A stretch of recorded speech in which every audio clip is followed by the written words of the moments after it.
Welcome back to Good Morning Indiana. The time now is 6:13, and after years of waiting, a key section of the rail trail in Zionsville is now moving forward. The path is key to the town's economic future and where people decide to work and play. I'm gonna stay out of the way and just listen. Okay. Sir, it is all yours. Awesome. All right. So, what is the current status of the trail? RTV6 teamed up with students at Zionsville Community High School, all part of a national news literacy campaign through our parent company, Scripps Media. We worked with students over several days. They decided to look into the rail trail in Zionsville. They wanted to know why the project had been in limbo, the pending costs, and its overall impact on their hometown. The students identified who they believed needed to be held accountable and who in their community needed to be heard on this issue. They came up with the questions. They conducted the interviews. They assisted with the camera work, and their input crafted this story they believe needs to be told.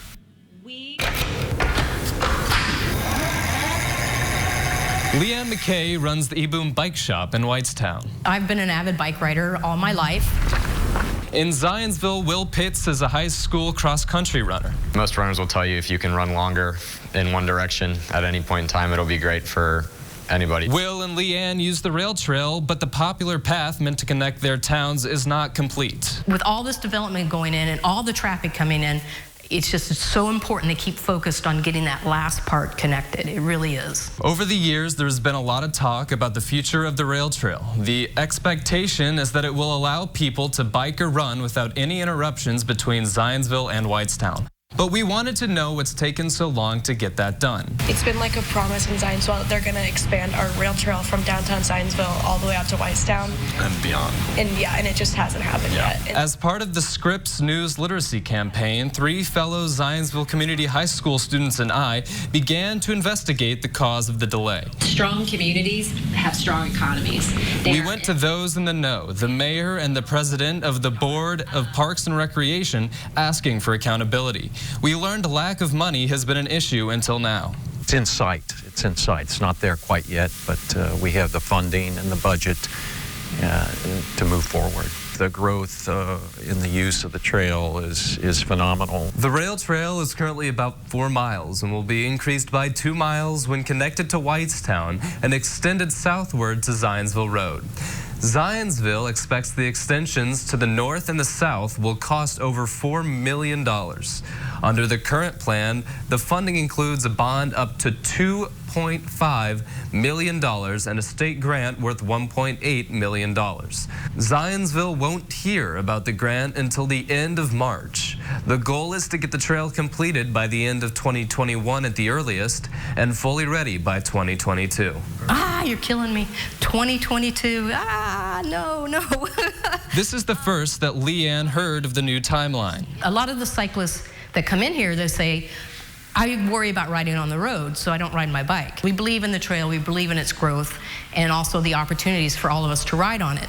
It's something that needs to be completed. The rail trail is considered the centerpiece of the town's outreach for people seeking healthy living and a potential attraction for businesses. The mayor's office sits on the trail. It's the reason she moved to Zionsville years ago. In a sense, it becomes a landmark. It becomes a feature. It becomes something that really is a crucial part of attracting people. While talking to the mayor, we shared this moment. Is there like a person dancing on the trail? I saw my brother. Yeah. So this is another thing. When it's a little bit gray outside, people wave a lot, which is pretty terrific. The rail trail is known as the spine, the major spoke from which all other paths will intersect. But it's the connection bridging 2 towns that people hope is not derailed and remains on track. Working for you in Zionsville, Logan Steeler, RTV6. Logan, thank you so much. The students I call Team Zionsville are currently involved with several media projects in their school. A big shout out to their teacher, Ms. Wagner, for her help on this literacy project. As for the trails in Zionsville, the town manages over a 20-mile-long trail system that links directly or indirectly to other trails. Within the next 2 years, there is a plan to add 3 miles of mountain bike trails in the future Overly Warman Park. Town leaders say their goal is to connect parks, schools, homes, and businesses. This is a living project as we learned from each other. We have several digital extras involving this literacy project right now just for you. We'll take you behind the scenes from our initial discussion with the students picking their topic to developing their questions for the interviews and collecting the data to tell their story. These are dynamic young people with bright futures. News gathering organizations would be lucky to have all 4 of them join our ranks in the future. You can find all of our digital extras right now with this story on the RTV6 app as well as the IndyChannel.com.